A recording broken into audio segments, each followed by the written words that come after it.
오늘도 새벽 예배를 드리게 하신 하나님께 감사와 찬송과 영광을 올려드립니다.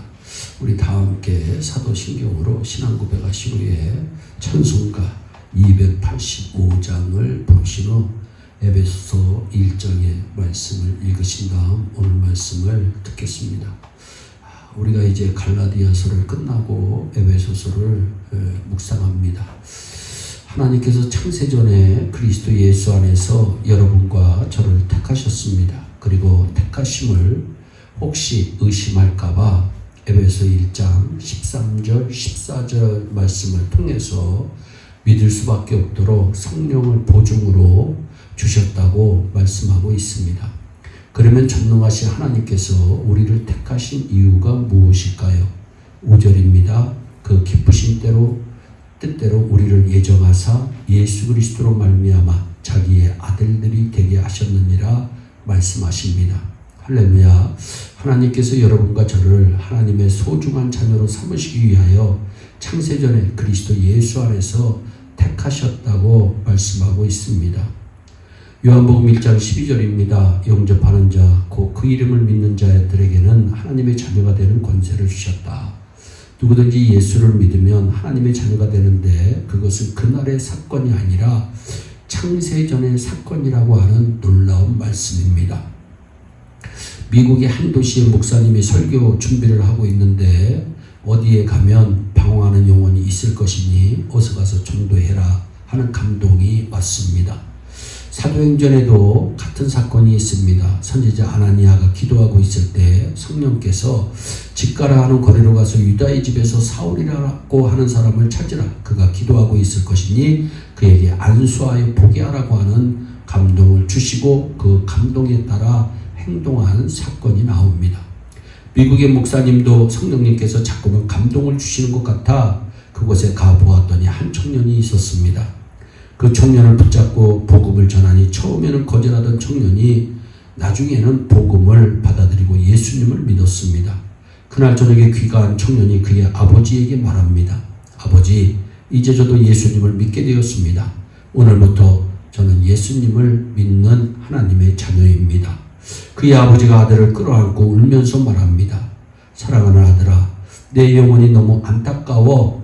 나는 3일 전부터 물 한 방울도 마시지 않고 목숨 걸고 하나님께 기도하고 있었단다. 그런데 사실 그 청년이 구원받은 것은 3일 전의 사건이 아닙니다. 창세전의 사건입니다. 창세전에 하나님께서 정하신 사건이 사람들을 통해서 이루어진 것입니다. 제가 어머니의 품에서부터 예수님을 믿고 살아왔지만 따지고 보면 창세전에 하나님의 사건입니다. 제가 예수님을 믿고 목사가 되어 여러분을 섬기는 것도 창세전에 하나님의 사건입니다. 이것은 믿기 어려운 진리이지만 믿을 수밖에 없도록 우리에게 성령을 부어주고 성령이 증거하고 있습니다. 여러분이 10년 전에 예수님을 믿어 집사님이 되셨습니까? 10년 전의 사건이 아닙니다. 창세전의 사건입니다. 여러분이 3대째 예수님을 믿고 있습니까? 3대째 사건이 아닙니다. 창세전의 사건입니다. 그러니 우리는 감사하며 살아야 하는 것입니다. 오늘 우리의 삶이 어려워도 우리가 하나님의 자녀의 특권을 갖고 있다는 것을 생각하면 그 어려움을 능히 이기게 되고 감사하게 되는 것입니다. 사실 이 만입이 우리에게 있어도 우리를 택하신 하나님의 사랑을 다 감사하지 못하고 다 찬송하지 못합니다.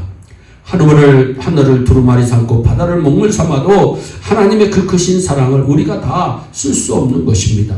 하나님의 자녀답게 감사하며 살 수 있기를 바랍니다. 또한 하나님께서 우리에게 하늘의 신령한 모든 복을 주시려고 창세전에 우리를 택하셨습니다. 하나님께서 택하신 사람은 반드시 복을 받습니다. 민수기 6장 24절로 26절입니다. 여호와는 내게 복을 주시고 너를 지키시기를 원하며 여호와는 그 얼굴로 내게 비치사 은혜 베푸시기를 원하며 여호와는 그 얼굴을 내게로 향하여 드사 평강 주시기를 원하노라. 하나님께서는 우리를 사랑하시고 우리에게 은혜를 주시고 복을 주시려고 우리를 택하신 것입니다. 땅의 복도 귀하지만 하늘의 복은 더 귀한 것입니다.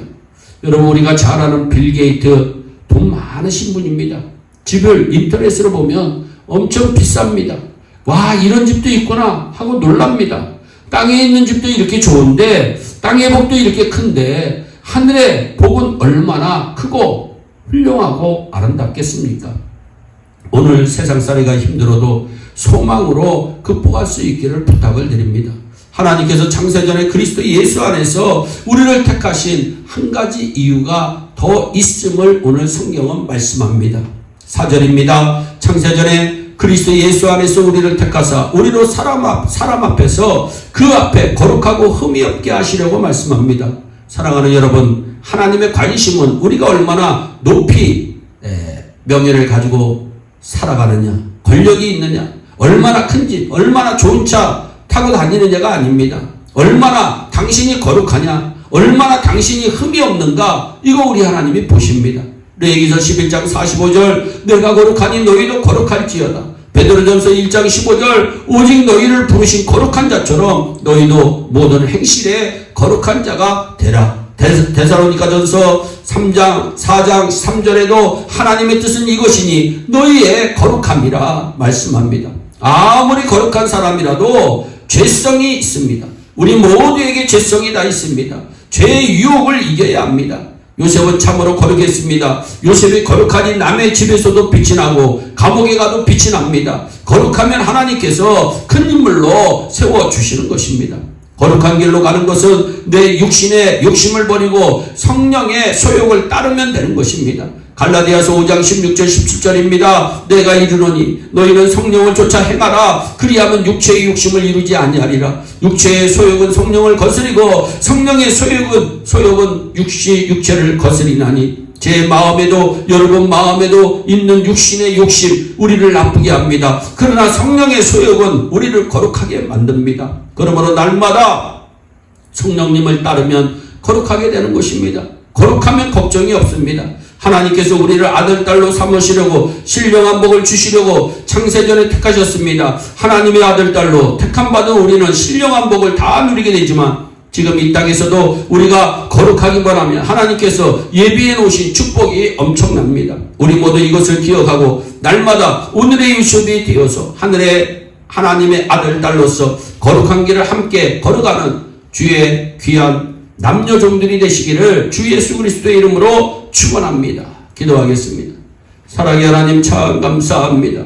하나님께서 저를 택하신 것은 하나님 어제 오늘의 사건이 아니라 창세전의 사건임을 다시 한번 묵상하며 감사를 드립니다. 하나님, 하나님의 자녀된 자로서 하나님 날마다 흠이 없게 거룩하게 살 수 있도록 하나님 마음을 주시고 우리의 태도가 변화받을 수 있도록 은총을 베풀어 주시옵소서. 감사하옵고 예수님의 이름으로 기도하옵나이다. 아멘. 우리 다 함께 주기도문으로 예배를 마치시고 각자 개인 기도하신 후에 오늘도 주 안에서 승리하는 복된 하루 되시기를 바랍니다. 감사합니다.